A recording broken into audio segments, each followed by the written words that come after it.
os irmãos já sabem, nesse trimestre, nessa revista, nós estamos estudando sobre a divina inspiração da Bíblia.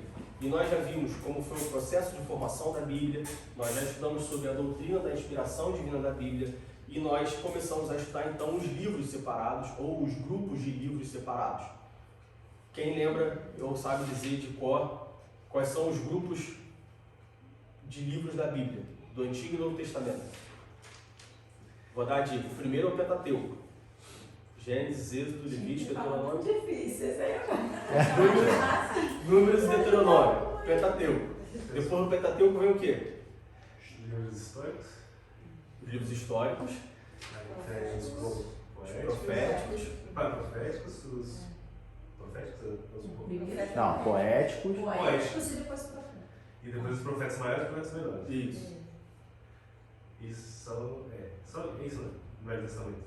Isso vem no Testamento. Exato. Aí no Novo Testamento a gente tem o quê? Tem os evangelhos, Isso. tem as cartas, Aham. um livro histórico só, Aham. as cartas e também um livro poético, que acho que o Apocalipse é considerado livro poético. Não. Profético. Profético. Isso. Só pra ver. E só? Ou tem mais? E só? E Não só? olha pra mim não, Paulo. Temos os 4 evangelhos, temos as 21 epístolas, um livro histórico, Atos, e um livro profético, que é Apocalipse.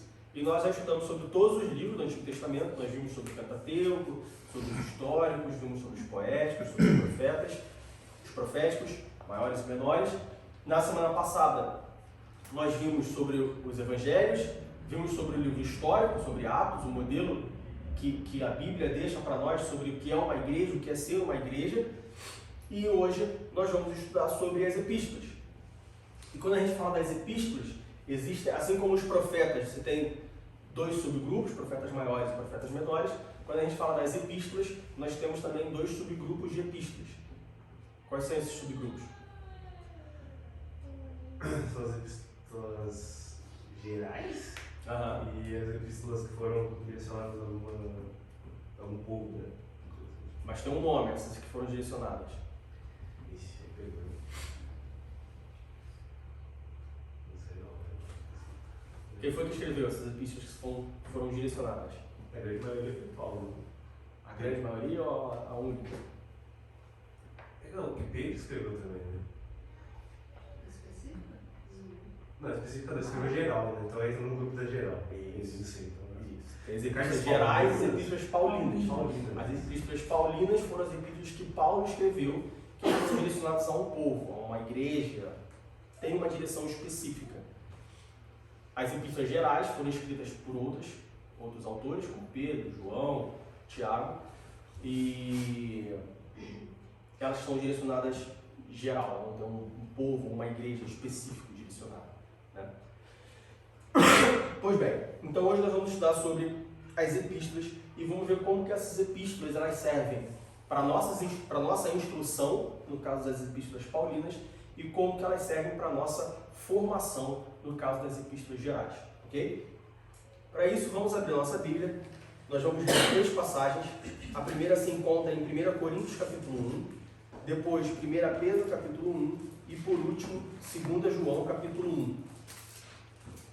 Então, 1 Coríntios capítulo 1, do verso 1 ao verso 3. Depois nós vamos ler 1 Pedro capítulo 1, versos 1 e 2 e por último 2 João capítulo 1, do verso 1 ao verso 3 também. 1 Coríntios, capítulo 1, do verso 1 ao verso 3. Paulo, chamado apóstolo de Jesus Cristo pela vontade de Deus, e o irmão Sóstenes. Repara que Paulo é chamado de apóstolo não pela vontade dele, mas pela vontade de Deus. Se você encontrar alguém que se chama apóstolo pela vontade própria, pela vontade de outro, você desconfia. Eu já diria, eu sou radical, já descarto logo. Quem foi que chamou de apóstolo? Foi Deus que chamou? Não, foi Deus que me chamou. Onde está escrito que ele chamou? Quem é um pouco mais velho, todo mundo, lembra da escolha do professor Raimundo. Não. E aí tinha o pedreira lá, que falava, Ah, fulano coisa. Cadê? Cadê o escrito? Cadê a gravação? Cadê o papel dizendo? Então, eu sou apóstolo e Deus me chamou de apóstolo. Tá, cadê o papel de Deus falando que você é apóstolo? Cadê a mensagem gravada? Cadê o áudio do WhatsApp? Tem? Não tem? Se não tem, então eu fico com a Bíblia e o último apóstolo é Paulo. Versículo 2. A igreja de Deus que está em Corinto, aos santificados em Cristo Jesus, chamados santos, com todos os que em todo lugar invocam o nome de nosso Senhor Jesus Cristo, Senhor deles e nosso. Versículo 3. Graça e paz da parte de Deus, nosso Pai, e do Senhor Jesus Cristo. Agora vamos para 1 Pedro, capítulo 1, e vamos ler os versos 1 e 2. 1 Pedro, capítulo 1, versos 1 e 2. Pedro, apóstolo de Jesus Cristo, aos estrangeiros dispersos no Ponto, Galácia, Capadócia, Ásia e Bitínia, eleitos segundo a presciência de Deus Pai, em santificação do Espírito, para a obediência e a aspersão do sangue de Jesus Cristo. Graça e paz vos sejam multiplicadas. E por último, 2 João, capítulo 1, versos 1, 2 e 3. 2 João, capítulo 1, versos 1, 2 e 3. O presbítero ao amado Gaio, a quem na verdade eu amo. Amado, desejo que te vá bem em todas as coisas e que tenhas saúde. É 2 João? Não, 2 João, desculpa. 2 João, capítulo 1, do versos 1 a 3. Bom, 2 João só tem um capítulo, né? O ancião, a senhora eleita e a seus filhos, aos quais amo na verdade, e não somente eu, mas também todos os que têm conhecido a verdade, por amor da verdade que está em nós e para sempre estará conosco. A graça, a misericórdia, a paz da parte de Deus Pai e da do Senhor Jesus Cristo, o Filho do Pai, sejam convosco na verdade e amor. Bom, como eu disse, as epístolas do Novo Testamento são 21 epístolas no total, de um total de 27 livros do Novo Testamento, o que representa quase 80% do Novo Testamento são as epístolas. E aí, para quem gosta de números, isso por si só deve indicar algum certo grau de importância. Porque como nós vimos ao longo do trimestre, a palavra de Deus ela é divinamente inspirada. Por quê? São 3 pontos da doutrina da divina inspiração da Bíblia. Qual é o primeiro?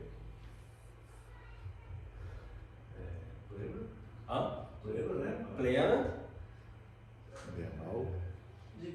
divina e verbal. Nós cremos na inspiração plena, divina e verbal, ou seja, plena na sua totalidade, verbal as palavras, divina por Deus. Então, por si só, quando você olha e fala assim, bom, 80% do Novo Testamento são epístolas, alguma coisa tem de importante. Deus ele separou 80% do Novo Testamento ser epístolas por algum motivo, tá?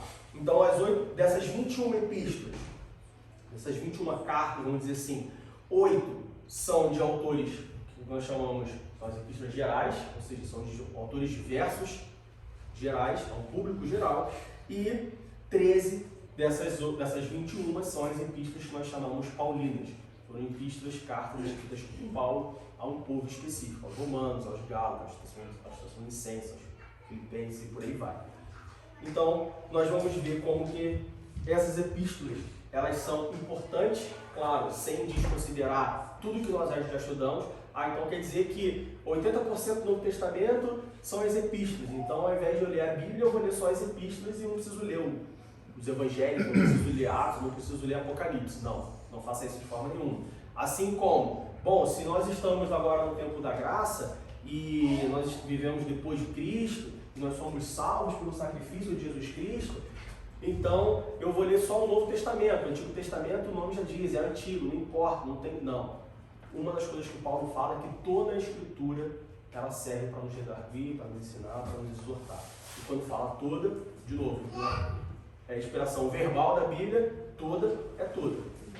De Gênesis a Apocalipse serve para a nossa vida cristã. Então não significa que nós temos que ler só as epístolas paulinas, ou que só as paulinas são importantes, ou que só as epístolas paulinas servem para a nossa instrução, e somente as epístolas gerais servem para a nossa formação.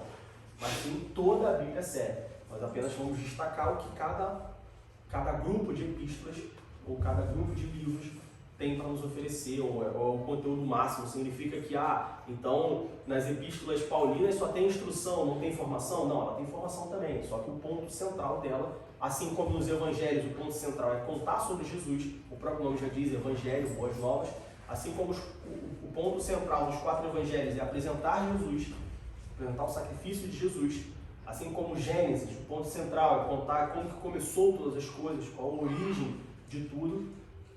As epístolas paulinas, o ponto central dela é a falar sobre instruções para nós, cristãos. Bom, nós podemos dividir as instruções das epístolas paulinas em 4 tipos de instruções, ou 4 assuntos dessas instruções. Nós temos instruções salvíficas, ou seja, instruções que apontam para a salvação. Quero ser salvo, o que eu tenho que fazer? Está lá. São instruções acerca da salvação de uma pessoa, da salvação de um ser. Diego, eu tenho dúvida da minha salvação. Ou eu estou preocupado com a salvação do meu filho. Ou preocupado com a salvação da minha esposa. Ou preocupado com a salvação do meu pai. E eu queria ler sobre a salvação, eu queria conhecer sobre a salvação, eu preciso falar de salvação com alguém. As epístolas paulinas as epístolas paulinas possuem instruções salvíficas, instruções acerca da salvação. Além da salvação, nós temos instruções acerca de Cristo. Como assim instruções acerca de Cristo? Acerca da pessoa de Cristo. Nós já vimos que existe uma diferença entre Jesus Cristo e Cristo Jesus. Quando nós falamos sobre Jesus Cristo, nós estamos falando de quem? Do homem. Quando nós falamos de Cristo Jesus, nós estamos falando de quem? Do crucificado. Então as epístolas paulinas, elas trazem instruções acerca de Cristo.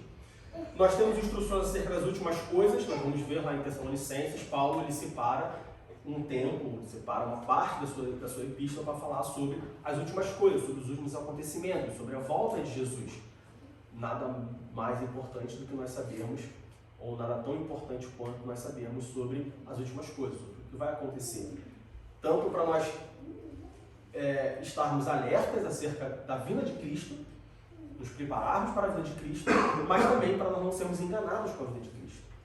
O que mais acontece é um ciclo, a cada 20, 30, 40 anos, sei lá, tem o mundo vai acabar dia tal, o mundo vai acabar por causa disso. E aí chega a data, não, veja bem, a profecia estava errada, errou aqui tem um ponto a mais, tem um tracinho a mais, e não é verdade, não vai ser mais 2000 que vai acabar o mundo agora vai acabar em 2050, e por aí vai. Então, é importante nós sabermos disso, não somente para nos prepararmos, não somente para nos regozijarmos, porque a volta de Jesus deve ser um motivo para nós cristãos, a volta de Jesus deve ser um motivo de orgulho, deve ser um motivo de alegria, deve ser um motivo de esperança, não um motivo de tristeza, de poxa, Jesus está voltando, caramba, eu queria tanto conhecer a Disney antes de Jesus voltar, Jesus vai voltar, eu não vou conhecer a Disney. Não se preocupa com a Disney, se preocupa com a sua vida eterna. E por último, as epístolas paulinas contêm instruções pastorais e pessoais, ou seja, como que um ministro deve se comportar, como que um obreiro deve se comportar, como que nós devemos nos comportar em relação aos nossos irmãos, em relação à obra de Cristo. Pois bem, sobre as instruções salvíficas, abra a sua Bíblia em Romanos capítulo 1, verso 17.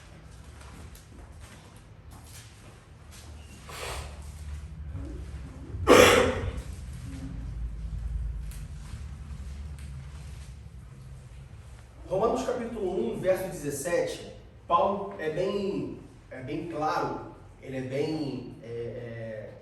bem explícito em dizer que, porque nele se descobre a justiça de Deus, de fé em fé, como está escrito, mas o justo viverá da fé. Paulo ele é bem explícito em falar que, olha só, o justo viverá da fé. Então quer dizer que, mas eu sempre aprendi que a gente vive porque a gente come, porque a gente bebe. Aqui Paulo está falando da vida eterna. Aqui Paulo está falando da salvação. O justo viverá pela fé. A salvação vem através da fé. Ou seja, isso já quebra toda aquela ideia que era ensinada ao povo, principalmente no período da Idade Média, pós-Igreja Primitiva e tudo mais, que Martinho Lutero condena bastante, é um dos pontos das suas 95 teses, de que alguém pode comprar a salvação, de que alguém pode trocar a salvação, que alguém pode adquirir a salvação por algum outro meio sem ser pela fé. Salvação por obras, por exemplo.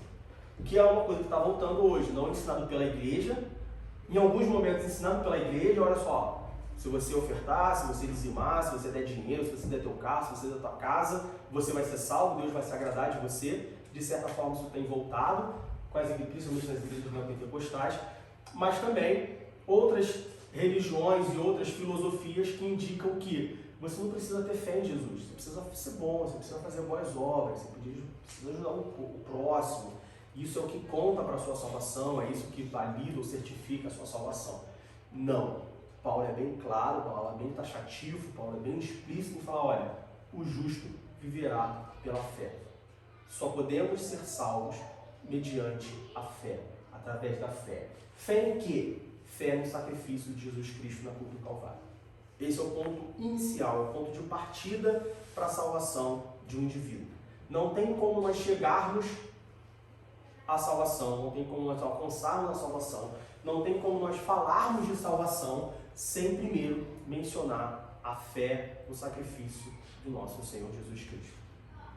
Se qualquer pessoa chegar para você e falar, não, veja bem, eu li que a salvação não é também por causa da fé, mas o ponto de partida é outro, é porque sabe como é que é, a gente vai para a igreja e aí visita a igreja e começa a congregar com os irmãos e aquilo vai crescendo, em algum momento você é salvo. Não, olha só, a salvação é pela fé, a salvação não é pelas obras, a salvação não é por hereditariedade, não é porque você é filho de um salvo, não é porque você é neto de um salvo, não é porque você é irmão de um salvo, não é porque você congrega com um salvo, porque você tem intimidade com pessoas salvas, que você vai ser salvo. A salvação é individual e por meio da fé. Isso é bem claro, isso é bem taxativo. Não existe, biblicamente, não existe outra base, não existe nada que vá deixar dúvidas. É o tipo de coisa, eu diria, que você não precisa aplicar exegese hermenêutica para entender isso. É bem claro. O justo viverá pela fé. Nós só somos salvos através da fé.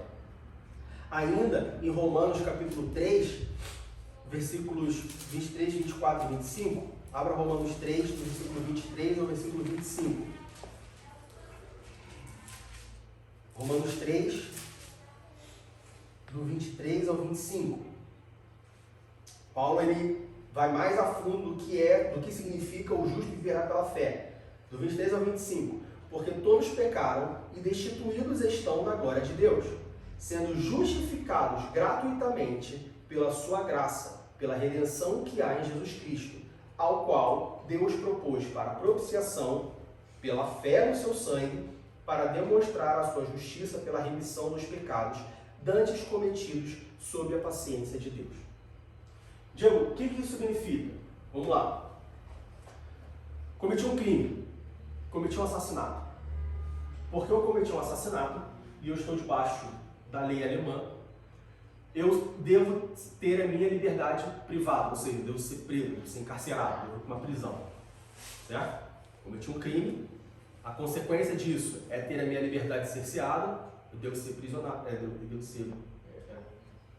aprisionado, e aí eu vou para o julgamento de um juiz, que a lei diz que tem que ser preso, então eu tenho que apresentar perante um juiz, para o juiz chegar e falar, vem cá, quais são os fatos? Ah, o Diego cometeu um assassinato. Bom, o Diego cometeu um assassinato, a lei diz que ele tem que ser preso, Diego, você vai ficar preso X anos. Cometi um crime, tenho que ser preso, vou perante o juiz. Quando eu chego perante o juiz fala assim, bom, o que aconteceu? E aí o promotor fala, ó, o Diego cometeu um assassinato. Quais foram os termos do assassinato, tudo mais, vai investigar o processo, o que foi, o que não foi. Tá, o Diego cometeu assassinato, está provado que ele cometeu assassinato, Diego, você tem que ser sua liberdade tomada de você tem que ser preso. Nesse momento, uma pessoa se levanta e fala assim, olha só, eu sei que ele cometeu um assassinato, eu sei que ele está errado, mas eu quero dizer que ele cometeu assassinato porque eu quis que ele cometesse. A culpa é minha, a culpa não é dele. Não precisa tirar a liberdade dele. O culpado sou eu. Mesmo a pessoa de fato contando culpa, ela assume a culpa de um assassinato. O juiz fala, mas peraí, tudo leva a crer que tudo aponta que ele cometeu o assassinato, não que você cometeu o assassinato. Não, mas eu cometi. Ele não sabe o que ele está falando, quem cometeu fui eu. Você pode dar a pena para mim. Aí o juiz fala, bom, já que você está falando isso, então, Diego, você está solto, você está preso. Fica preso. E aí eu pergunto para você, tem como eu, que cometi o assassinato, me beneficiar da atitude dessa pessoa de tomar, de passar a ser o culpado, tomar a minha culpa, sem eu acreditar nela? É possível isso? Sem eu confiar nela, sem eu crer nessa pessoa, sem eu... Não, ele está tomando a culpa, então beleza, toma a culpa aí. Não tem. Como que eu vou me beneficiar de algo que eu... Não, essa pessoa é um maluco, essa pessoa não sabe o que está falando. E aí eu vou me beneficiar dela. Mas se eu quero me beneficiar daquilo que essa pessoa está me oferecendo, que é levar a minha culpa, o mínimo que eu preciso é acreditar na pessoa. Bom, ela sabe o que ela está fazendo, ela quer me ajudar, enfim. Eu tenho que ter uma relação com essa pessoa. Acho que tem um outro ponto aí também, que é tipo assim, de você não poder... Não tem como você ignorar o fato de que alguém pagou por uma coisa que O você mínimo que deveria. se espera é uma consideração. Isso, e que eu penso assim, tipo, você sabe que você que cometeu o erro, que você que deveria estar pagando por aquilo e alguém está pagando por você. Então, tipo, você viver ignorando toda essa situação é complicado. Exatamente. Saímos do tribunal, a pessoa foi presa, eu fui pra casa. Tô lá na casa, vou no McDonald's fazer uma refeição. Lá no McDonald's eu tava pensando, pô, cara, levou a culpa por mim, agora o cara tá preso lá, eu tô solto. Eu cometi um crime, eu sei que eu cometi um crime, foi consciente, eu sei que ele não tem nada a ver com o crime, que ele não tava nem lá na hora, mas o cara assumiu minha culpa. Isso vai bater na minha cabeça o resto da minha vida. Hã? Com certeza, se você Né? se a pessoa tiver caráter, Né? É o mínimo que se espera. Você sabe o que aconteceu. Por mais que você sabe. Olha só, eu tinha que estar preso. É por isso que a gente tem que crer no sacrifício de Jesus na cruz. Porque quando você crê que ele morreu por você, aí não tem como você ficar omisso a tudo Exatamente. isso, entendeu? Tipo, você sabe que ele morreu, né? Isso que eu acabei de exemplificar é exatamente o que está escrito em Romanos capítulo 3, do versículo 23 ao versículo 25. Porque todos pecaram e destituídos estão da glória de Deus. Olha só, se eu cometer um crime, se eu cometer um assassinato, você tem que ser preso. Versículo 24. Sendo justificados gratuitamente pela sua graça, pela redenção que há em Cristo Jesus. Ou seja, a pessoa levantou e eu não pedi nada para ela. A pessoa levantou e falou, olha só, quem cometeu o crime fui eu. Pode soltar ele e me prende.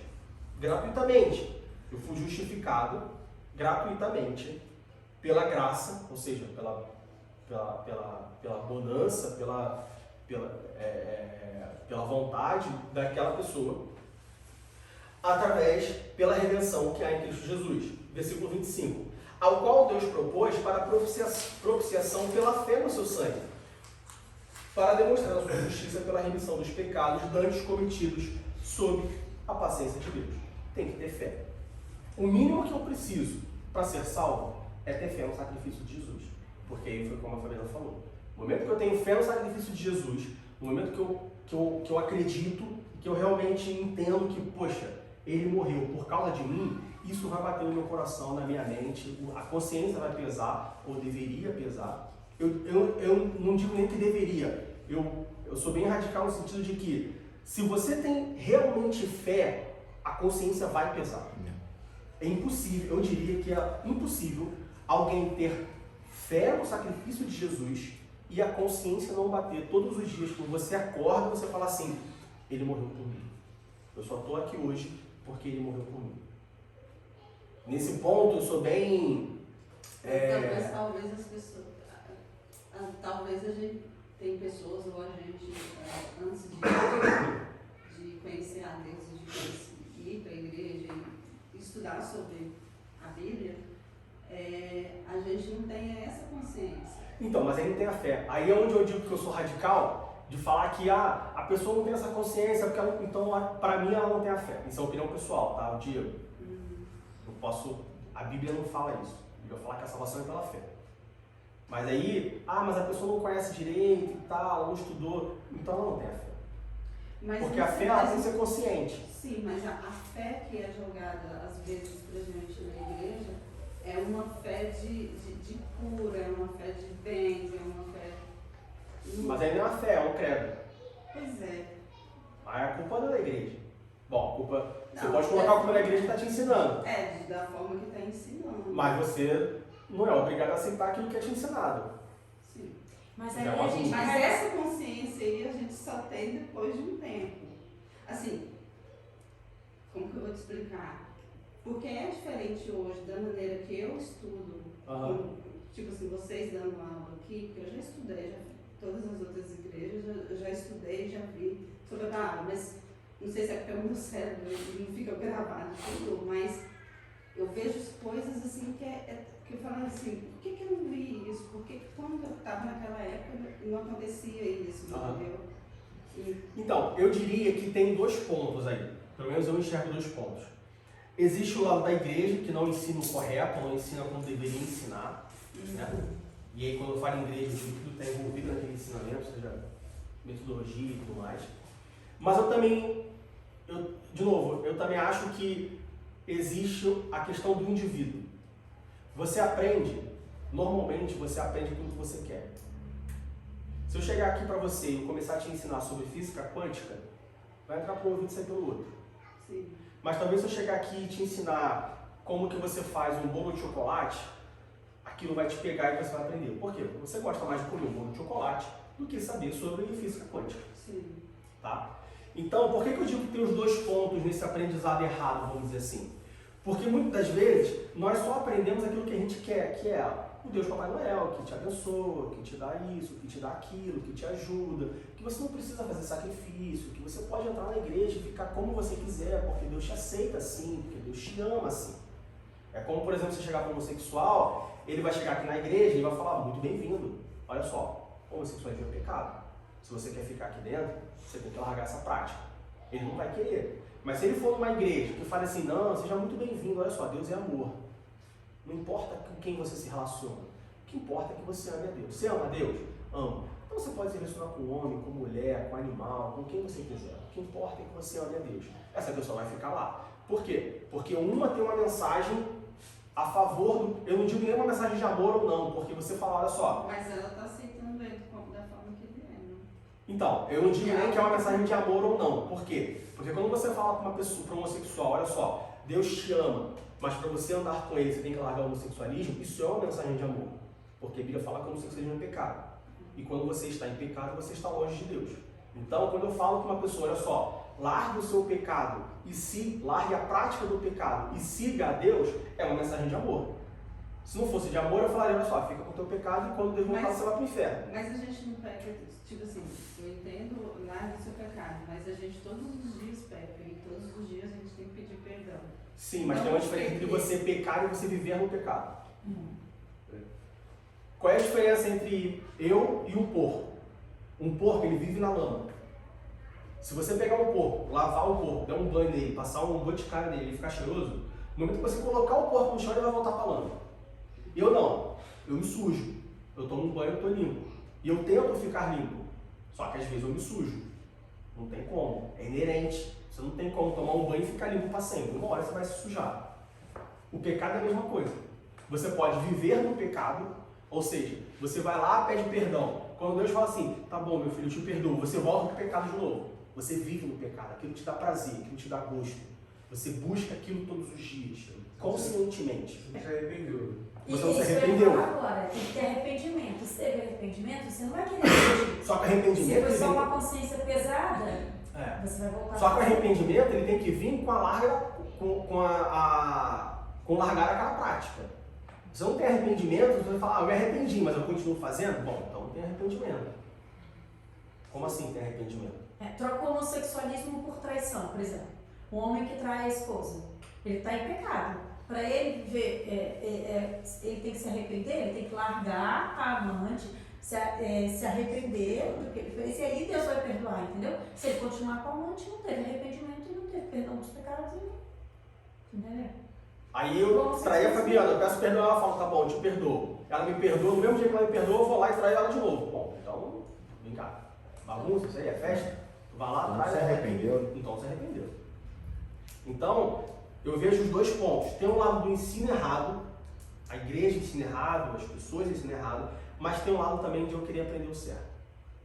muitas das vezes a gente só coloca a culpa no, eu fui ensinado errado. Tá, mas eu quis aprender o certo. E aí aprender o certo envolve várias coisas, como por exemplo, momento da sua vida. Tem um momento da sua vida que você prefere aprender que Jesus te cura, que Jesus te dá bênção, que Jesus te ajuda, do que você aprender que, olha só, você tem que aceitar Jesus como seu Salvador. Mas aí eu acho que tem uma outra questão, que é o que a gente está vivendo na atualidade. Que, por exemplo, não se prega mais, é a demanda. Como é que é? Oferta e demanda. Oferta e demanda. A igreja está pregando o que o povo quer ouvir. E o povo quer o aqui e o agora. Isso. Você não vê mais igreja pregando sobre a esperança de que Jesus vai voltar, sobre você ter uma vida correta porque você vai para o céu. Ninguém está preocupado em ir para o céu. Talvez porque já está há 2000 anos esperando, entendeu? Não sei, mas o fato é que hoje a gente está preocupado em ter uma vida boa com a nossa família, em viver aqui, em ter saúde, em ter dinheiro, ter uma vida estável, tudo isso. É com isso que a gente está preocupado hoje. A gente não está preocupado de que um dia a gente vai para o céu e que as nossas atitudes fazem diferença, entendeu? As igrejas não estão pregando mais que Jesus vai voltar. Mas não está Não, pregando mas porque as eu pessoas não acho- querem saber que Jesus vai Não, as voltar. pessoas querem o aqui e agora, quer estar bem, quer ser curado, quer viver bem aqui. Mas eu acho que não é só hoje, como antes também era assim. Porque eu já ouvia antes. E é o que eu estou dizendo. Então, mas antes há quanto tempo? Quando eu batizei, eu tinha 17 anos. 20 anos atrás? Estou com 41. Então, 20 anos atrás é bem recente. Eu diria que É porque Jesus está para voltar. Agora pega as pregações de 40 anos atrás. Isso. As pregações de 50 anos atrás. Há 50 anos atrás, eu diria, claro, não posso falar que eu não vivia 50 anos atrás, eu diria que há 50 anos atrás, a maioria das pregações não era sobre o que você vai ter, Era só conversão, né? era sobre o que você precisa. Meu avô e minha mãe eles eram noivos, eles foram vistos andando de mão dada na rua e foram disciplinados na igreja. Foram considerados pecado. Então antigamente era muito diferente a abordagem. O rigor era muito Era maior. muito, todo mundo estava muito preocupado em ir pro céu. Não estou falando que isso é errado. Pecavam pelo excesso. Não, mas É, por excesso. Pecavam pelo excesso. mas a própria Bíblia fala da falta de amor, não é? Então, o amor ele está se esfriando cada vez mais, entendeu? E por isso vai acontecer com Jesus voltar. As pessoas estão olhando cada vez mais para ela, estão preocupadas com o eu, entendeu? Não está preocupado com o próximo. Então, tudo isso precisa acontecer também para Jesus voltar. É mais um indício, né? Ainda sobre as instruções salvíficas. Em Gálatas capítulo 2, versículo 16, ou seja, nós já vimos Paulo falando que, olha só, a salvação é pela fé. Nós lemos Romanos capítulo 3, versículo 23, 24 e 25, que fala do processo da salvação. Olha só, você pecou, alguém morreu por você, você tem que crer nesse sacrifício, e aí pela paciência e pela graça de Deus, ou seja, não é somente pelo sacrifício de Jesus, mas também porque Deus é paciente e gracioso e aceitou o sacrifício de Jesus por nós. Nós somos salvos. E aí em Gálatas, capítulo 2, versículo 16, Paulo diz: sabendo que o homem não é justificado pelas obras da lei, mas pela fé em Jesus Cristo, temos também crido em Jesus Cristo para sermos justificados pela fé de Cristo, e não pelas obras da lei, porquanto, pelas obras da lei, nenhuma carne será justificada. Ou seja, Paulo ele é mais incisivo ainda de falar, olha só, a salvação é somente pela fé. Obras não salva ninguém. O que são obras da lei? É você, aqui Paulo está falando obras da lei no sentido de você crer na lei, de você obedecer à lei, de você cumprir a lei. Que trazendo para os dias de hoje é não somente isso, você cumprir os mandamentos e tudo mais, mas também fazer as boas obras, enfim, o que se aplica no nosso dia a dia hoje. Então, a salvação, ela não é por meio das obras. Diego, mas você, não sei se está certo, porque eu já li lá em Tiago que fala que a fé sem obras é nula. Então, se a salvação é somente por meio da fé e não por meio das obras, por que Tiago fala que sem obra a fé é nula? Porque se eu só tiver fé e eu não tiver obra, quer dizer que a minha fé é nula. Se a minha fé é nula, ela não vale nada. Se ela não vale nada, eu não sou salvo por meio da fé. Sim, disseste bem, nós vamos ver qual é a relação de Tiago e das obras com a fé mais na frente. Mas o que importa agora é que, sim, a salvação é somente pela fé. Não adianta ter obras, é fé. Precisa-se de fé. E aí, de novo, quando você tem verdadeira fé no sacrifício de Jesus Cristo eu diria que é impossível você ficar inerente a isso. É impossível você crer no sacrifício de Jesus na cruz do Calvário. Você crer que Ele morreu por você, que Ele morreu no seu lugar, que Ele morreu pelos seus pecados e dormir e acordar como se nada tivesse acontecido. Eu diria que se isso acontece, dormir e acordar sem que nada tivesse acontecido, eu diria, de novo, que então você não crê no sacrifício. Então você não tem fé. Porque eu diria, é impossível. Como que você crê no sacrifício e você dorme e acorda como se nada tivesse acontecido? Como se tudo que ele passou porque quis, passou porque era necessário, passou, beleza, desculpa, foi você, porque mandou ser filho de Deus, passou por isso aí. É impossível isso acontecer.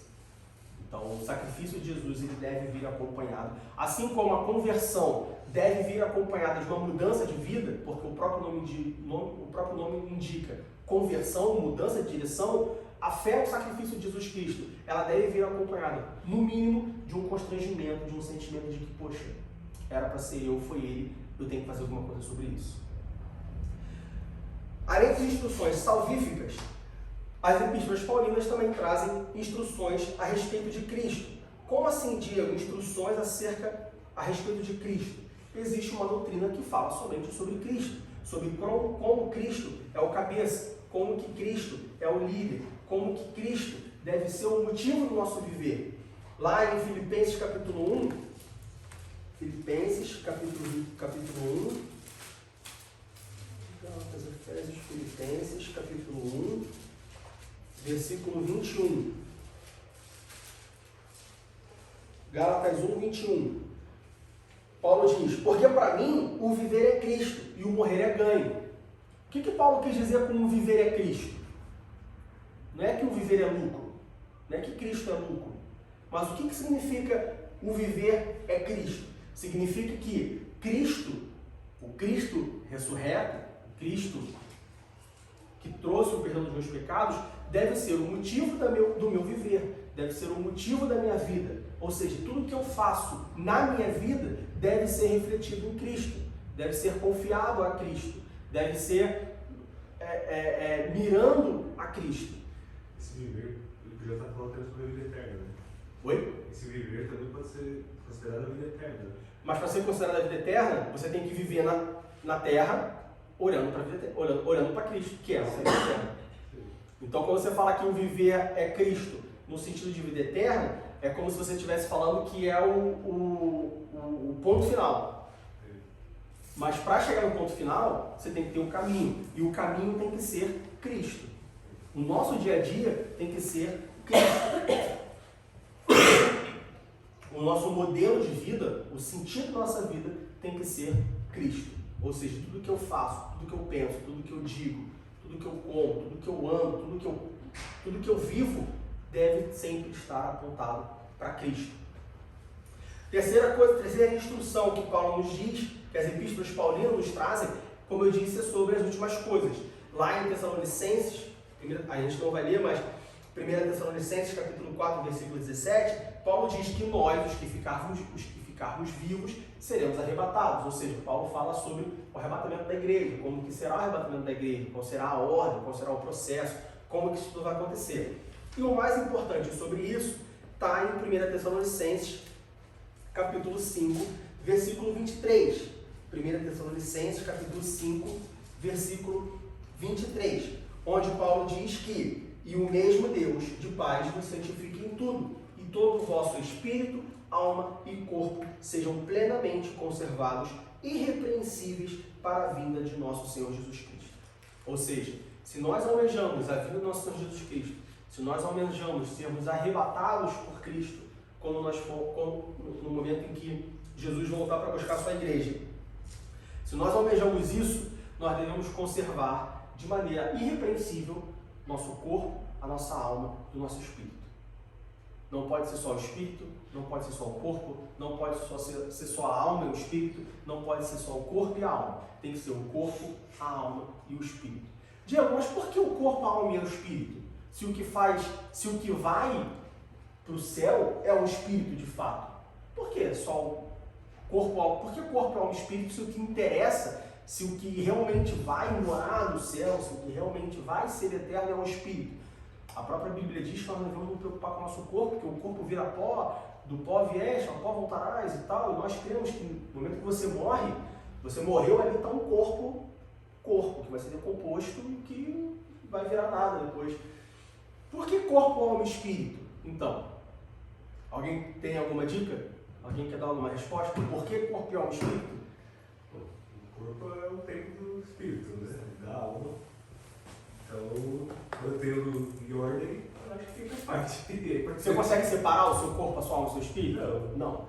Se o seu espírito estiver ruim, a sua alma vai ficar ruim e o seu corpo vai sofrer. Se o seu corpo estiver ruim, ele vai influenciar a sua alma. E se a sua alma não for bem tratada, o seu espírito vai sofrer. Por isso que nós temos que manter irrepreensíveis corpo, alma e espírito. Porque os três, assim como a Trindade constituída em Deus, Jesus e Espírito Santo, ela é três pessoas em um, ela é indivisível, você não consegue separar um do outro. Eu pensei nisso. É exatamente isso. O corpo, a alma e o espírito, eles são inseparáveis, você não consegue separar. A medida, a fronteira entre um e outro é muito interligada, é muito intermeada, você não consegue separar. Por isso que Paulo diz que nós temos que manter o nosso corpo, alma e espírito plenamente conservados e irrepreensíveis para a vinda do nosso Senhor Jesus Cristo. Então, em Tessalonicenses, nós encontramos instruções sobre as últimas coisas, sobre os últimos tempos, sobre a volta de Jesus, como será, como se dará, o que nós devemos fazer para nos preparar para a vinda do nosso Senhor Jesus Cristo. E por último, as epístolas paulinas, elas contêm instruções pastorais e instruções pessoais para nós, obreiros. Então quer dizer que se eu não sou diácono, se eu não sou presbítero, se eu não sou pastor, se eu não sou evangelista, se eu não sou auxiliar de trabalho, então eu não preciso ler essas epístolas que falam sobre instruções pastorais, ou instruções para os obreiros. Olha só. É só para eles. É só para eles. Eu já falei isso aqui. No momento que você aceita Jesus como seu Salvador e você se alista para o exército de Cristo, você é um obreiro, você é um soldado. Você não tem como se alistar para o exército e falar, então, exército, estou aqui, ó, me alistei, mas eu posso ficar aqui sentado no batalhão? Não. Você se alistou, você se alistou. Seja para limpar a privada, ou seja para ir para o fronte de batalha, ou seja para comandar, para ser general de uma guerra, você se alistou. No momento que você aceita Jesus como seu Senhor, você aceita Jesus como seu Senhor e aceita o sacrifício dele na cruz do Calvário, e agora você quer ser chamado de filho de Deus, você está na guerra, meu irmão. Você virou obreiro. Aí cabe a você decidir se você quer ser um bom obreiro ou um mau obreiro. Mas obreiro você já é. Então todo mundo que aceitou Jesus, que se batizou, está na igreja, está sentado aí no banquinho, você é um obreiro. E você escolhe se você quer ser um mau obreiro ou um bom obreiro. Mas a minha igreja não tem espaço para mim. Mas a igreja não tem nada que eu possa fazer. Olha só. Alguém está errado aí. Ou você que não está procurando, ou a tua igreja que não está te dando. Procura o teu pastor, procura o teu líder, procura o presbítero, o diácono, procura alguém. E fala só, quero trabalhar, porque eu aprendi que eu sou obreiro. E eu não quero ser um mau obreiro, eu quero ser um bom obreiro. E pode ter certeza que vai ter um trabalho para você. De novo, pode não ser o trabalho que você quer fazer, mas trabalho vai ter. Isso não significa que, não, eu sou obreiro, então eu vou só pregar. Não, só. Pode ser que o seu trabalho seja visitar os enfermos. Pode não ser a coisa mais bonita do mundo, a coisa que te dá mais satisfação, que te dá mais prazer, que te dá mais visibilidade. Não, mas aí eu acho que essa questão do obreiro tem a questão do dom e do Deus acaba te fazendo ter amor por aquilo, por alguma coisa específica. Sim. Na obra. E aí cada um encontra o seu lugar dentro da igreja para trabalhar. Eu diria que é a mesma linha se você crê no sacrifício de Jesus do Calvário, você vai se sentir constrangido a isso. Se você se apresenta como um obreiro, se você entende que você é um obreiro, você se apresenta para a obra, Deus ele vai guiar qual obra você vai fazer, independente da obra que você faça, você vai tomar gosto por isso. Você vai passar a ser bom nisso. A Fabiana tem um exemplo claro que eu conheço, que quando a gente casou, ela não sabia cortar uma linha reta. É sério. Não, eu nunca fui habilidosa. Ela nunca foi habilidosa. Ela falava, você cortar uma linha reta. E ela trabalha com miséria infantil e há 2 semanas atrás ela estava cortando ovelhinha para Páscoa. Ou seja, Por mais que não fosse aquilo que ela sabia fazer, foi algo que ela teve amor por fazer e ela procurou fazer. Ela procurou aprender, olha só. Não é que eu não sei, não vou saber. Não sei, esse é o meu ministério, levanta e vai procurar aprender. Então, um bom obreiro e um mau obreiro, é isso que nós temos que escolher. Porque o obreiro, todos nós já somos. E onde nós encontramos essas instruções? Para os obreiros, vamos assim dizer, Timóteo, Tito e Filemão são as 3 epístolas paulinas que tratam sobre isso. Então, se você quer saber, entendi, Diego, caiu a ficha de que eu sou um obreiro. E agora eu tenho que procurar ser um bom obreiro. Então, leia Timóteo, Tito e Filemão, que você vai saber o que é ser um bom obreiro. O que é ser um bom obreiro. Como ser um bom obreiro. Está tudo escrito lá. Ok? Então, as epístolas paulinas, elas servem para a nossa instrução. Claro, de novo, não é que elas só servem para isso, mas a maioria do seu conteúdo é acerca de instruções. Instruções sobre o quê? Instruções sobre a salvação, instruções sobre Cristo, instruções sobre as últimas coisas, sobre a volta de Cristo e instruções sobre a nossa vida como obreiro, nossa vida realizando a obra de Deus. Alguma pergunta? Não? Letícia deu um suspiro, achei que ia perguntar alguma coisa. E as epístolas, nós falamos sobre as epístolas paulinas, ou seja, as epístolas que Paulo escreveu para um povo específico, uma pessoa específica, que tratam sobre instruções para nós, cristãos, para a nossa vida cristã. E as epístolas gerais? As epístolas gerais, elas servem para nos formar. Diego, qual é a diferença entre instruir e formar? Alguém deve perguntar. Bom, instruir é você dizer, olha só, é assim que faz. A gente poderia dizer que é um ensino teórico. Olha só, a Epístola Paulina, ela nos instrui sobre a nossa vida com Cristo. A nossa vida tem que ser baseada em Cristo. Eu estou instruindo. Viva a sua vida aos pés de Cristo. E como que eu vivo a minha vida aos pés de Cristo? Aí vem o ensino prático. Aí vem a formação. Aí você vai lá, por exemplo, você vai, por exemplo, para Pedro, para 1 Pedro, no capítulo 1, versículo 6, abre 1 Pedro, capítulo 1, versículo 6.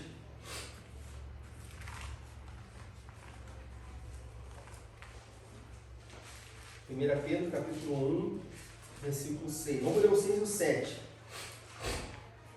Diz assim, em que vós grandemente vos alegrais, ainda que agora importa, sendo necessário, que estejais por um pouco contristados com várias tentações. Versículo 7.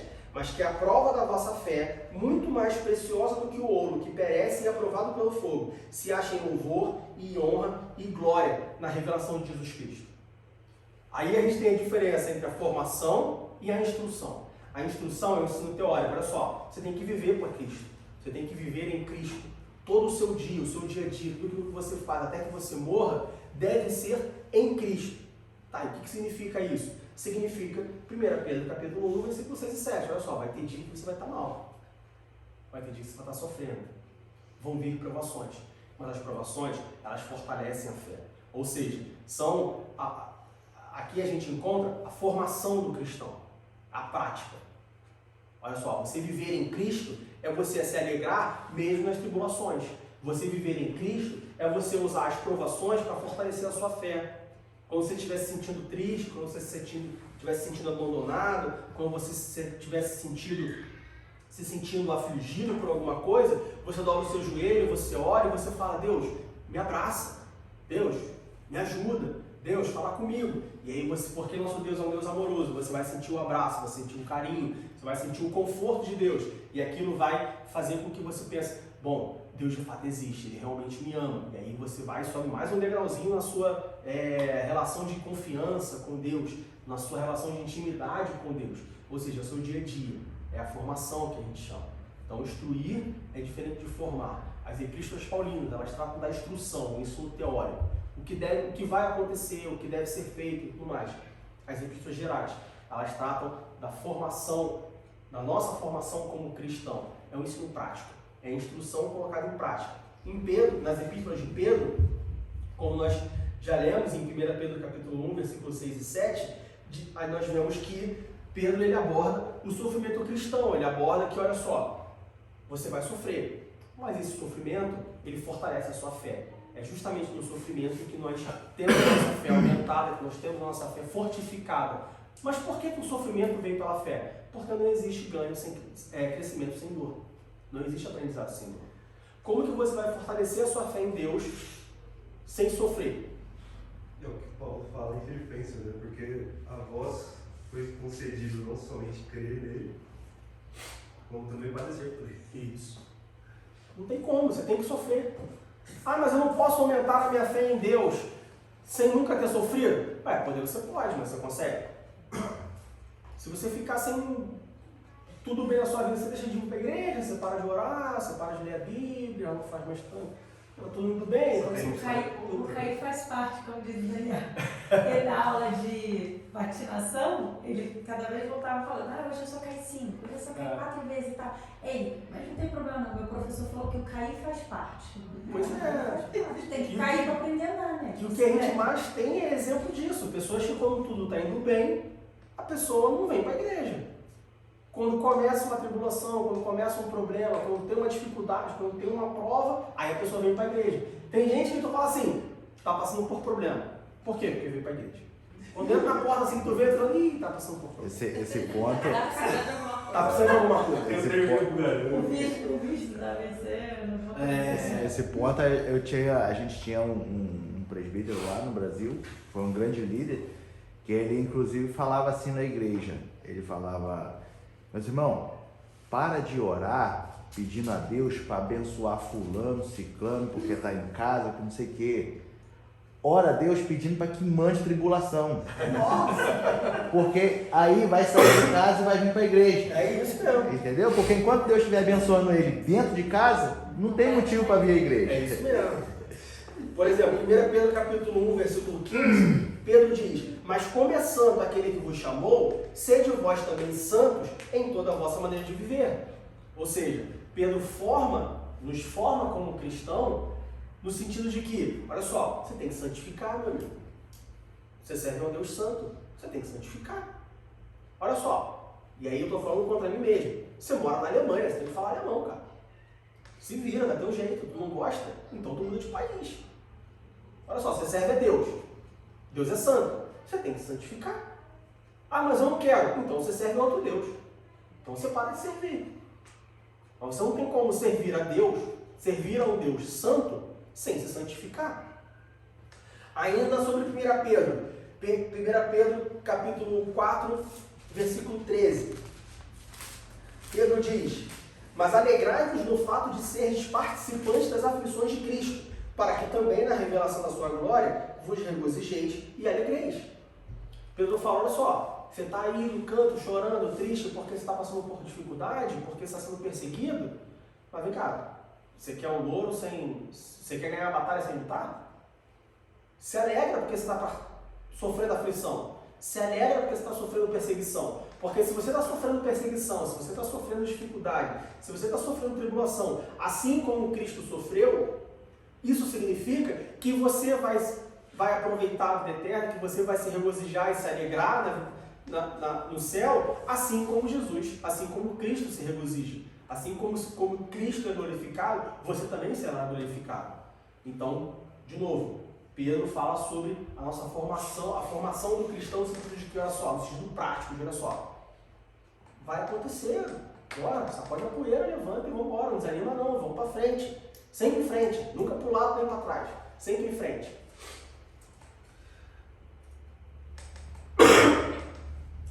Além das epístolas de Pedro, nós temos também as epístolas de João. Nas epístolas de João, nós vemos a nossa formação como cristão no sentido de João ajuda a nossa formação nos alertando sobre falsos ensinamentos, sobre falsos mestres, sobre falsas doutrinas que eram ensinadas há 2000 anos atrás e que continuam sendo ensinadas hoje. É incrível. E aí, eu já falei isso várias vezes, mas é incrível como que você olha na Bíblia algo que aconteceu, que deu errado, que tiveram que fazer certo. E aí passa um tempo, acontece de novo, faz errado, tem que fazer o certo. Há 2000 anos atrás, o povo ensinava a coisa errada e a igreja ia atrás da coisa errada. 2000 anos se passaram. As pessoas continuam ensinando coisa errada e a igreja continua indo atrás de coisa errada. Então, abra, por exemplo, em 1 João capítulo 1, versículo 1. 1 João capítulo 1, versículo 1. O que era desde o princípio, o que vimos com os nossos olhos, o que temos contemplado e as nossas mãos tocaram na palavra da vida.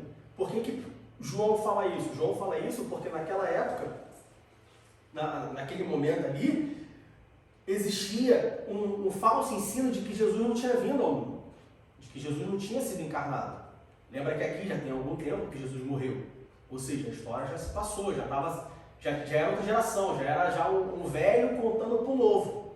E aí um vem, não, esse negócio de Jesus não vem não, isso aí é mentira.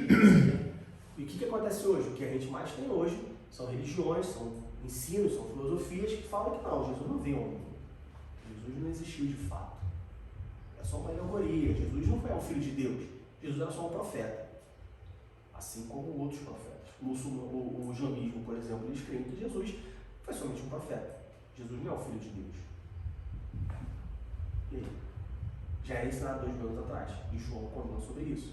Então as epístolas de João, assim como as de Pedro, elas nos formam como cristão no sentido de dar o exemplo prático. Olha só, Jesus é o Filho de Deus, ele foi encarnado. Ele veio ao mundo como homem. João também fala sobre o gnosticismo. Em 1 João capítulo 5, do versículo 13 ao versículo 29. 1 João capítulo 5, do 13 ao 29.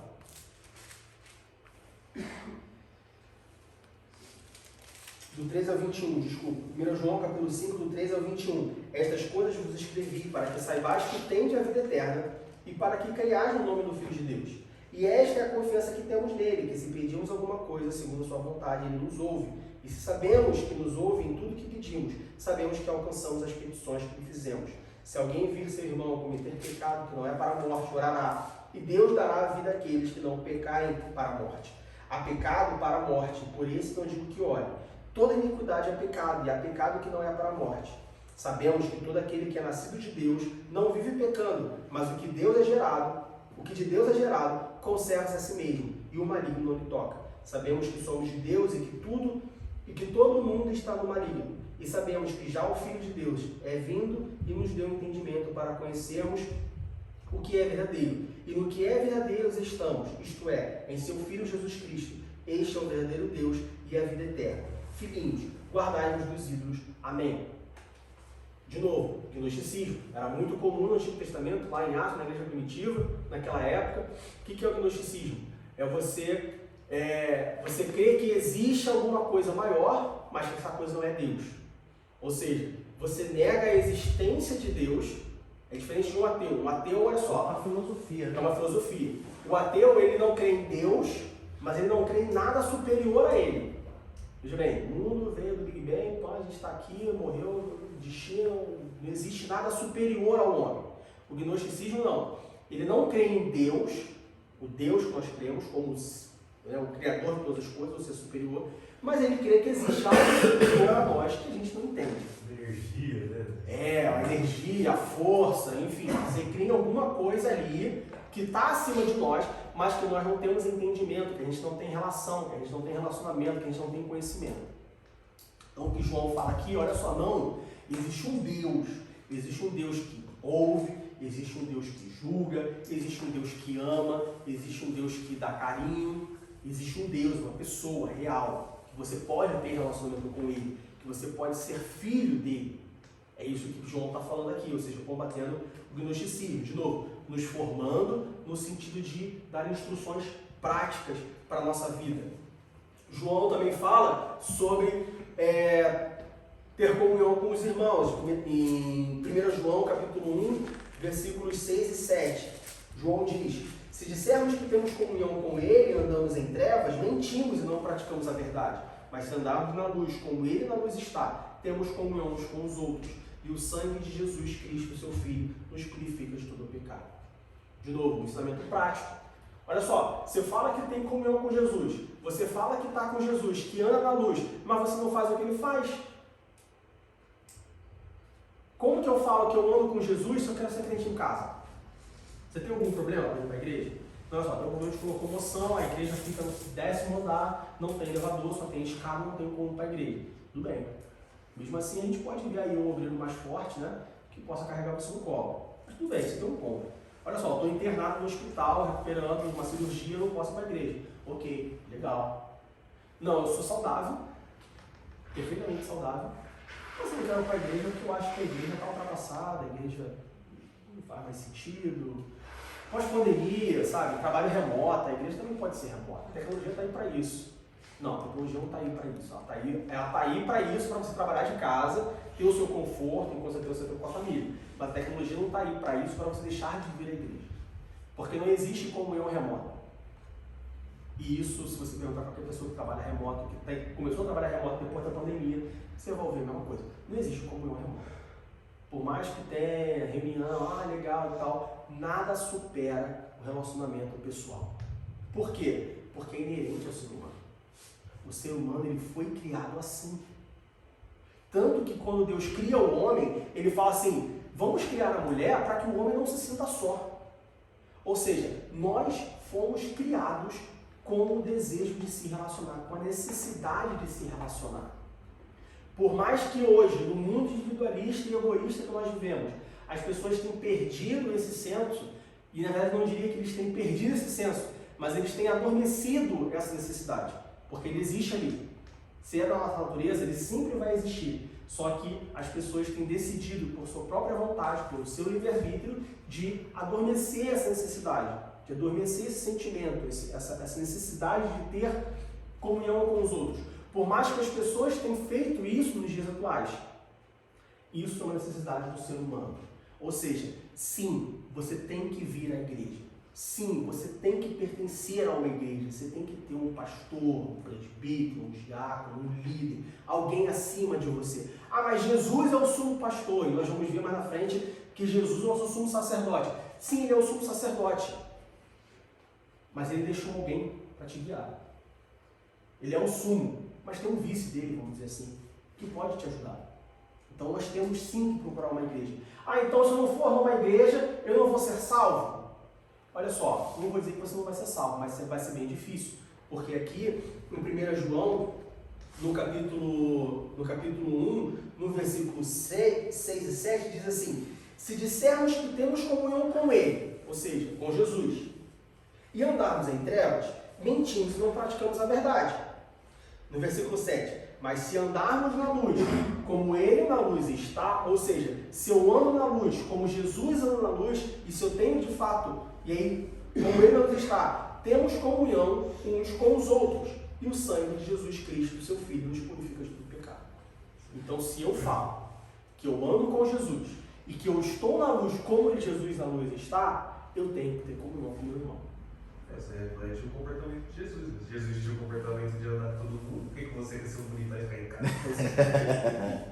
A estrela, né? Mas Jesus não ia na igreja. Claro, porque ele é campo de igreja, mas ele ia no templo. Ele foi no templo.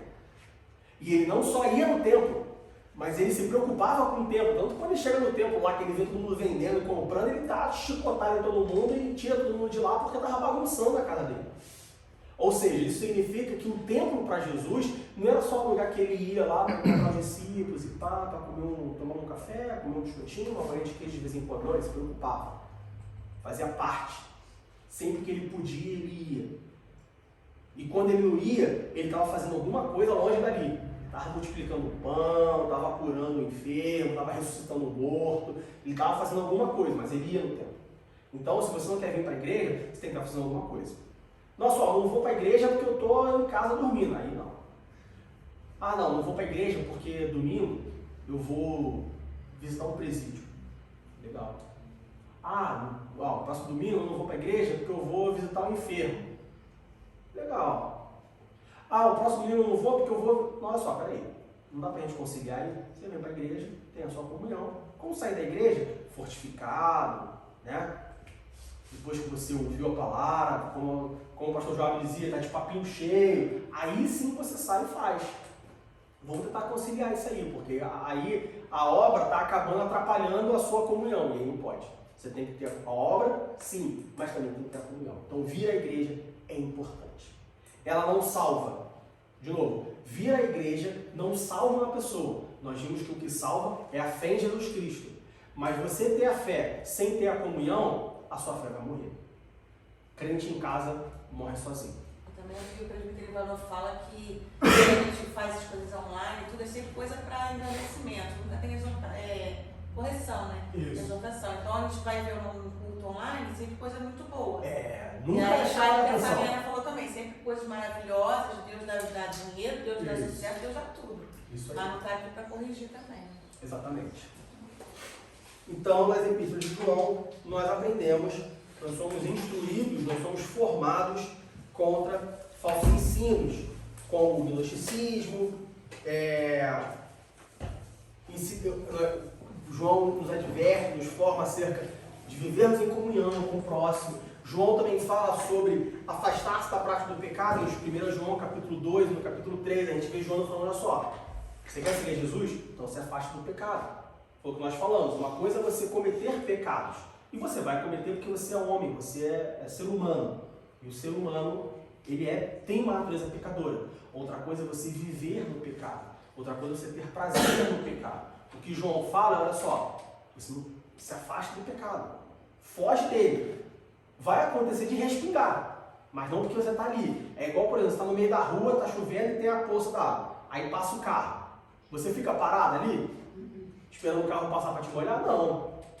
Você se afasta. Só que às vezes, se o carro passar muito rápido, se tiver uma concentração de água muito grande, acaba respingando em você. Mas não porque você quis, você teve prazer naquilo, mas sim porque aconteceu, porque você estava na rua, você estava sujeito a isso. Como nós estamos no mundo, nós estamos sujeitos ao pecado. Porque o mundo jaz no maligno. Então, pecar, você vai pecar. É utopia você achar que você não vai pecar. A santificação não diz respeito a não pecar. A santificação diz respeito a pecar menos. Porque pecado, a própria Bíblia fala, se você diz que você não tem pecado, você é mentiroso. Então, o que João fala é nos afastar do pecado. Nós, como cristãos, não podemos ter prazer no pecado. Não podemos viver no pecado. Tem que se afastar do pecado. Ainda em João fala sobre heresias, falsas doutrinas, falsos ensinamentos, que é o que mais tem acontecido hoje na igreja. Igrejas ensinando coisas que a Bíblia não ensina. Então João fala sobre isso. Definitivamente vale a leitura em 2 João e em 3 João. Leio ao longo da semana. Por fim, nas outras epístolas, além de Pedro, além de João, nós temos Hebreus, nós temos Tiago. Hebreus, por exemplo, fala sobre a supremacia de Cristo. De que Cristo é o nosso sumo sacerdote e através do seu próprio sangue nós temos a redenção para a vida eterna. Hebreus também fala sobre nós olharmos para Cristo como o nosso autor e consumador da nossa fé. Ou seja, eu tenho que viver a minha vida olhando para Cristo, não olhando para o presbítero Ivanor, não olhando para o diácono Vinícius, não olhando para a irmã Letícia, não olhando para a irmã Lúcia, não, olhando para Cristo. Cristo é o nosso modelo, Cristo é a nossa referência. Porque se eu viver a minha vida olhando para o lado, olhando para A, para B ou para C, quando A, B ou C se desviar, eu me desvio também. Eu tenho que seguir a Cristo, porque Cristo nunca vai se desviar. Ele é o fiel, Ele é o autor da minha fé, Ele é o consumador da minha fé. Então eu tenho que olhar para Cristo, sempre para Cristo. Hebreus nos ensina sobre isso. Tiago, como eu disse lá no início, Tiago nos fala que a fé sem obras é morta. Diego, eu lembro que você mencionou isso, mas aí ficou agora. Se a salvação é por meio da fé, exclusivamente pela fé, mas aí Tiago fala que a fé sem obras é morta, então quer dizer que se não fizer obra, eu não tenho fé? É mais ou menos isso. Se você tem fé e você crê no sacrifício de Jesus, como que você vai ficar inerente às obras? Não tem como. Porque a gente acabou de ler em João. Se você tem fé, se você é salvo, você crê em Jesus, você anda como Jesus andou, você tem que fazer as obras, ela faz parte de você. Isso não significa que as obras salvam, mas sim que as obras são reflexos um reflexo da sua fé. Ou seja, sem obras, a sua fé é morta. No sentido de que, se você tem fé e não pratica as obras, então na verdade você não tem fé. Certo? Ou não? Sim, é o resultado, né? É o resultado. É a prática ali. Se eu tenho fé, eu tenho que fazer obras. Se eu não faço obras, então talvez eu não tenha fé. Alguma coisa está errada. Nós não estamos seguindo o modelo correto. Então, a fé sem obras, ela é morta. A fé, ela deve ser, Tiago fala que ela deve ser demonstrada em ações, ou seja, é a prática. Para as pessoas olharem e falar assim, bom, essa pessoa faz isso, por que essa pessoa faz isso? Ah, porque ela tem a fé. Como que essa pessoa consegue fazer isso? Ah, porque ela tem Jesus. E através das obras, a pessoa vai ver a fé e ela vai querer buscar a fé também para fazer as obras. Então, por isso que a fé sem obras, ela é morta. Ela não tem sentido. Tem uma comparação rápida também, que a gente pode pensar, que isso já aconteceu muito, já me perguntaram, sobre a possível contradição da Bíblia. Por quê? Isso as pessoas perguntando, a Bíblia está se contradizendo, porque o apóstolo Paulo fala que pela graça somos salvos por meio da fé. Isso não vem de nós, é o dom de Deus, mas não vem das obras para que ninguém se glorie. Aí vem Tiago e fala que a minha fé ela é morta se não houver obra. E aí fala, como é que isso é possível? Né? E aí a gente pode chegar a uma conclusão de o seguinte, a explicação que eu dei na época para essa pessoa foi o seguinte, quando o apóstolo Paulo fala que não vem das obras para que ninguém se glorie, é para esses tipos de pessoas que hoje nós temos no mundo, que são as pessoas boazinhas, que ajudam todo mundo. Eu conheço mesmo aqui na Alemanha, um colega meu, parceiraço meu, que ele fala, não, eu faço as coisas para ficar bem com Deus. Não, porque eu ajudo todo mundo. Mas ele não tem a fé. Sim. Então ele não vai ser salvo por causa das obras dele. Entende? E agora Tiago vem nos dizer que a gente precisa das obras, porque senão a nossa fé é morta. Aí entra no que você está acabando de dizer. Que por eu ter fé, eu faço.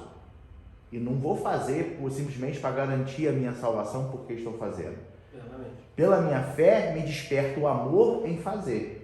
Porque a Bíblia me diz. Então, se eu creio na Bíblia, eu tenho fé, eu faço o que a Bíblia me diz. Entendeu? Então, existem essas duas comparações que normalmente as pessoas se pegam falando, a Bíblia está se contradizendo nisso aí. É normalmente difícil. para defender o seu lado. Exatamente, o ego, né? Sempre para defender o ego, sempre para Entendeu? defender o seu ponto. Então, nas outras epístolas, além da de Pedro, da de João, na epístola de Hebreus, de Tiago, na epístola de Judas, por exemplo, nós somos exortados a batalhar pela fé, a lutar pela fé, a brigar pela fé, entender a fé como algo valioso, algo que a gente deve realmente ter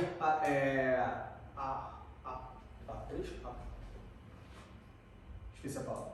Mas que a gente deve ter apreço. Que a gente deve ter apreço. Não é para descartar, não. Olha só, briga pela tua fé. Luta pela tua fé. A fé é tua. Você demorou para conquistar. Você trabalhou para aumentar a tua fé. Então, cuida dela. Não deixa ela sair. E Judas também fala sobre os hereges infiltrados na igreja, ou seja, aquelas pessoas que estão infiltradas na igreja para diminuir a igreja, para minar a igreja, para acabar com a igreja. Existe muito isso. Você acha que aquela pessoa que está ali para aumentar, mas não, ela está ali para diminuir, ela está ali para piorar, então cuidado. E fala também sobre nós orarmos e perseverarmos na nossa busca pela vida eterna. Não desanime. Ah, mas está demorando muito, mas está muito difícil, mas estou passando por dificuldade. Olha só, não desanime. Você conquistou, você tem direito, então busca. Fique firme, fique fiel, porque um dia ela vai chegar. Seja através do arrebatamento, seja no momento que você morrer e quando Jesus voltar você vai ser levado aos céus e ter a vida eterna, ter o seu corpo glorificado. Mas ela é sua. Permaneça com ela. Mantenha a sua esperança. Não desvie o foco. Não desvie o olhar. Não olha para o lado. O cavalo usa aquele negocinho na frente aqui para olhar só para frente, para ele não se distrair. Crente cavalo, olhar para frente. Para Deus. Para Cristo. Não olha para o lado. Não olha para A ou B. Não olha para o mundo.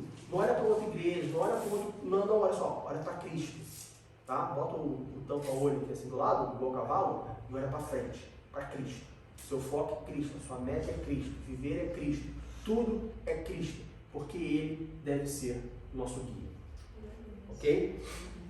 Além disso, as epístolas, elas tratam de forma geral de 3 doutrinas muito importantes para nós, que eu não vou entrar no detalhe, não vou entrar no assunto. Se você tiver interesse, eu espero que você tenha, me procure, que eu passo para você os textos para você estudar em casa. que é sobre a doutrina da justificação, da santificação e da glorificação. 3 doutrinas muito importantes para nós. Doutrina da justificação, a justificação do pecado. Nós precisamos ser justificados, nós pecamos. Alguém tem que pagar o preço, alguém tem que justificar. Doutrina da santificação, olha só, eu fui justificado por um Deus que é santo e eu quero seguir esse Deus santo. Eu preciso me santificar, então eu preciso estudar a doutrina da santificação. Doutrina da glorificação, uma vez santificado, eu vou morar no céu glorioso, eu vou ser glorificado. O que a doutrina da glorificação nos ensina? Principalmente, que a glorificação não está na terra. Não está na terra. Porque a terra não é glorificada. O céu é glorificado. A terra não é glorificada.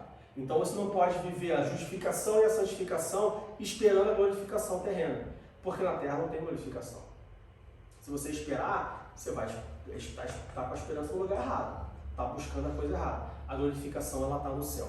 Então são 3 doutrinas importantes que nós encontramos nas epístolas do Novo Testamento, nas 21 epístolas do Novo Testamento. Bom, para nós terminarmos, como eu falei, as epístolas elas constituem 80% do cânon do Novo Testamento. 80% do Novo Testamento são as epístolas, que servem para nos instruir e para nos formar. Não desprezem as epístolas, estudem as epístolas. Assim como na semana passada, eu espero que todos tenham feito, eu instruí de ler o livro de Atos, buscando a ação do Espírito Santo e vendo como que a ação do Espírito Santo foi fundamental e de suma importância para a expansão da igreja. Nessa próxima semana, leia as 21 epístolas, e aí divida no seu tempo, ao longo da semana, leia as 21 epístolas, observando as instruções e as formações que elas deixam para nós, para a nossa vida cristã, para o nosso dia a dia com Deus. Que Deus abençoe.